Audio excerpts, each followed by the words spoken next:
गणतंत्र दिवस परेड में हाथियों की मौजूदगी नहीं दिखाई देती है। क्या कभी आपने ये सोचने की कोशिश की है कि आखिर गणतंत्र दिवस परेड से हाथी आउट क्यों हो गए? इन्हीं हाथियों पर कभी बहादुरी पुरस्कार से सम्मानित बच्चे बैठकर निकला करते थे। आइए आज हम इसी को समझने की कोशिश करते हैं।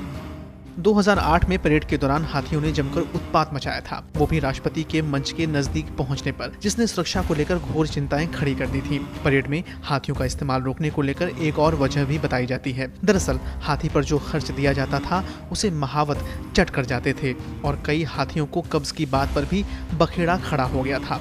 इस वजह से भी इस परंपरा को रोकना पड़ा। दरअसल बहादुर बच्चों की सवारी के लिए दिल्ली सरकार का राजस्व विभाग रक्षा मंत्रालय के अनुरोध पर वेरीफाइड पालतू या माइक्रोचिप लगी हथनियां किराए पर लेता था। हथनियों का किराया, उनके चारे का खर्च और महावत की फीस का भुगतान भी किया जाता था। 2008 में 11 हथनियों के लिए प्रति हथनी 7,000 रुपए के रेट से भुगतान भी किया गया था।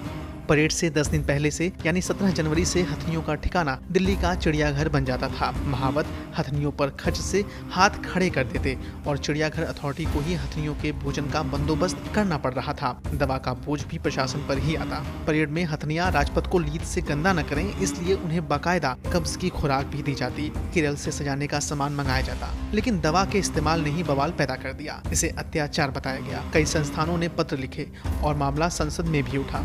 जानवरों के अधिकारों पर काम करने वाले संगठन भी हाथियों के इस्तेमाल को रोकने की मांग करने लगे थे। मामला तत्कालीन रक्षा मंत्री AK एंटनी तक जा पहुंचा, जो खुद केरल से थे और वहां पालतू हाथियों की हिंसा में कई लोगों के मारे जाने की घटना हो चुकी थी। सो उन्होंने ही हाथियों को परेड से बाहर करने के फैसले पर अंतिम मुहर लगा दी।